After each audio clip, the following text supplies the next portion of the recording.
কোনো আপোষ নয়, কোনো মাথা ব্যথা নয়। ডক্টর ইউনূসের নতুন পররাষ্ট্রনীতি একেবারে ভিন্ন মাত্রার। চীন ও পাকিস্তানের সাথে যৌথ মিত্রতার যে গভীরতা তিনি গড়ে তুলেছেন তা এক ধাক্কায় পাল্টে দিয়েছে গোটা উপমহাদেশের কৌশলগত মানচিত্র। এখন বাংলাদেশ আর সেই নতজানু রাষ্ট্র নেই যারা শুধু চুপচাপ দেখবে, বরং এবার বাংলাদেশ নিজেই খেলা সাজাচ্ছে, আর তা পাকিস্তান আর চীনের মতো পুরনো খেলোয়াড়দের আবারও মাঠে নামিয়ে। এই পুরো চিত্রটাই ভারতের জন্য এক ভয়ঙ্কর ঘেরাও পরিকল্পনার মতো।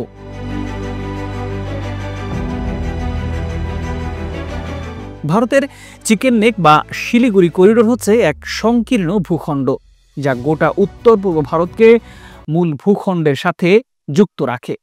এই চিকেন নেক থেকে ভারত তার উত্তর পূর্ব রাজ্যগুলোতে সেনা মোতায়েন, পণ্য সরবরাহ এবং রাজনৈতিক নিয়ন্ত্রণ বজায় রাখে।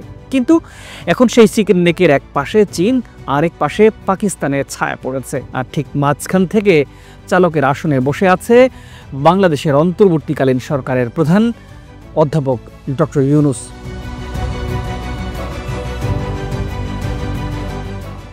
জানা যাচ্ছে বিমস্টেক সম্মেলনের সাইডলাইনে ভারতের প্রধানমন্ত্রী নরেন্দ্র মোদী নিজেই ডক্টর ইউনূসের সঙ্গে একান্ত বৈঠকে অংশ নিয়ে এসব পরিকল্পনার ছক সম্পর্কে আঁচ করার চেষ্টা করেছেন। তবে নাকি অধ্যাপক ইউনূস সাফ জানিয়েছেন বাংলাদেশ আর কাউকে তুষ্ট করার রাজনীতি করবে না। জাতীয় স্বার্থ যেখানে যাবে বাংলাদেশও সেখানেই যাবে, সেই পথ পাকিস্তান হোক বা চীন। তাই এত কিছুর পরে বাংলাদেশ, পাকিস্তান আর চীনের একজোট আতঙ্কে এখন কাঁপছে ভারত।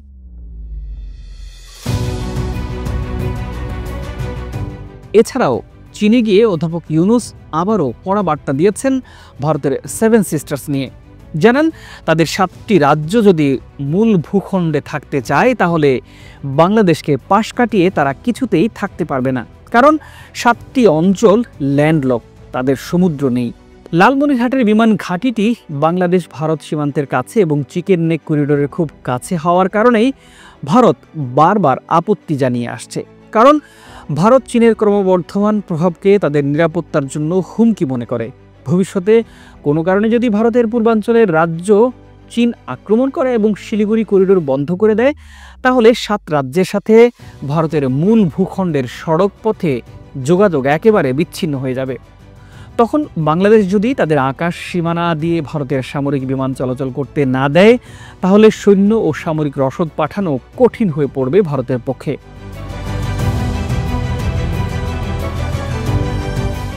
ভূরাজনীতির এমন সমীকরণে ডক্টর ইউনূসের অন্তর্বর্তী সরকার এই বিমান ঘাঁটি নতুন করে সংস্কার করার উদ্যোগ হাতে নিয়েছে। সবশেষ খবর হলো কয়েকদিন আগে সরেজমিনে এই বিমান ঘাঁটি পরিদর্শন করেছে বাংলাদেশ বেসামরিক বিমান চলাচল কর্তৃপক্ষের 4 সদস্যের একটি টেকনিক্যাল টিম। প্রতিবেদন জমা দেওয়ার পরই নেওয়া হবে পরবর্তী পদক্ষেপ। আসার কথা হচ্ছে নতুন করে এই বিমান ঘাঁটি সংস্কার ও চালু করার ব্যাপারে আগ্রহ দেখিয়েছে কাতার এবং চীন। হয়তো শিগগিরই বিষয়টির সুরাহা করবে অন্তর্বর্তী সরকার। লালমনিরহাটের এই এয়ারবেজ চালুর ঘোষণার পরপরই দিল্লিতে বেজে ওঠে সতর্কতার সাইরেন। তখনই ভারত চিকেন নেক অঞ্চলে শুরু করে দেয় বড় মাত্রায় সেনা মোতায়েন। ভারতের সেনাপ্রধান এক বিবৃতিতে বলেছেন, চিকেন নেক কোনো দুর্বল জায়গা নয়, বরং এটি তাদের সবচেয়ে প্রস্তুত এবং প্রতিরক্ষিত সামরিক এলাকা।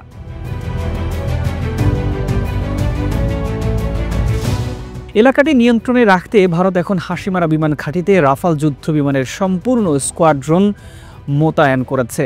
সেই সাথে MiG-29 ও Su-30 MKI যুদ্ধ বিমান আগে থেকে সক্রিয় ছিল সেখানে। এবার এই অঞ্চল জুড়ে বসানো হয়েছে ভারতের সবচেয়ে ভয়ঙ্কর অস্ত্র ব্রহ্মোস সুপারসোনিক ক্রুজ মিসাইলের সম্পূর্ণ রেজিমেন্ট। এখানেই শেষ নয়, ভারত এই অঞ্চলে স্থাপন করেছে রাশিয়া থেকে আনা অত্যাধুনিক S-400 ট্রায়াম্ফ ক্ষেপণাস্ত্র প্রতিরক্ষা ব্যবস্থা। এই পুরো অঞ্চলের নিরাপত্তার দায়িত্বে রয়েছে ভারতের অন্যতম শক্তিশালী বাহিনী ত্রিশক্তি কর্পস, যার সদর দপ্তর আছে শিলিগুড়ির কাছেই সুপনাই নামক এলাকায়। এই কর্পস রাফাল, ব্রহ্ম এবং আকাশ প্রতিরক্ষা ব্যবস্থা সহ একাধিক উন্নত অস্ত্র দিয়ে সজ্জিত। অর্থাৎ কোনো যুদ্ধ শুরু হলে শিলিগুড়ি হবে ভারতের প্রথম লঞ্চ পয়েন্ট। দর্শক, ডক্টর ইউনূস যে মন্তব্য করেছেন সেটা একদিনের আবেগ নয়, বরং এটি দীর্ঘ পরিকল্পনার অংশ। বাংলাদেশ এখন চীনের বেল্ট অ্যান্ড রোড ইনিশিয়েটিভের একটি গুরুত্বপূর্ণ কেন্দ্র হয়ে উঠেছে। মংলা বন্দর, পায়রা গভীর সমুদ্র বন্দর, পদ্মা রেল সেতু সবখানেই চীনের বিনিয়োগ। আর ভারতের আশঙ্কা এই বিনিয়োগের ছায়াতে ঢুকে পড়ছে চীনের সামরিক উপস্থিতি। ভারতের নিরাপত্তা বিশেষজ্ঞরা বলছেন, বাংলাদেশের সঙ্গে বেইজিংয়ের ঘনিষ্ঠতা এখন আর শুধু অর্থনৈতিক নয়, বরং এটি স্পষ্টভাবে ভূ রাজনৈতিক ও সামরিক। বিশেষ করে যখন বাংলাদেশের মাটিতে পাকিস্তানি F-17 যুদ্ধবিমান পাঠানোর কথা বলা হচ্ছে, তখন ভারতের মনে হচ্ছে বাংলাদেশ আর নিরপেক্ষ নেই, বরং এখন এক ঘোর বিরোধী ফ্রন্টের মুখ হয়ে আছে বাংলাদেশ। জানাতে 2017 সালে ডোকলাম সংকটে স্পষ্ট হয়ে গিয়েছিল, এই করিডোর যদি হাতছাড়া হয় তাহলে ভারতের উত্তর পূর্বাঞ্চল কার্যত বিচ্ছিন্ন হয়ে যাবে। এবার দক্ষিণ মংলা বন্দর চীনের হাতে, আর উত্তরে লালমনিরহাটে পাকিস্তানি যুদ্ধবিমান।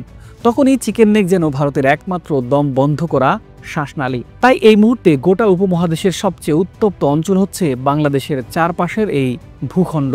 পাকিস্তান, চীন আর বাংলাদেশের সম্মিলিত প্রভাব এক গভীর ভূ রাজনৈতিক পরিবর্তনের ইঙ্গিত দিচ্ছে। আর এই পট পরিবর্তনের ক্ষেত্রে যে মানুষটি রয়েছেন, তিনি আর কেউ নন, বাংলাদেশের মাস্টারমাইন্ড ডক্টর মোহাম্মদ ইউনূস। তিনি প্রমাণ করছেন বাংলাদেশ এখন শুধু খেলোয়াড় নয়, বরং পুরো খেলার নিয়মই বদলে দেবার কারিগর। প্রিয় দর্শক, আজ এই পর্যন্তই। ভালো থাকুন, সুস্থ থাকুন, আমাদের চ্যানেলটি সাবস্ক্রাইব করে পাশেই থাকুন।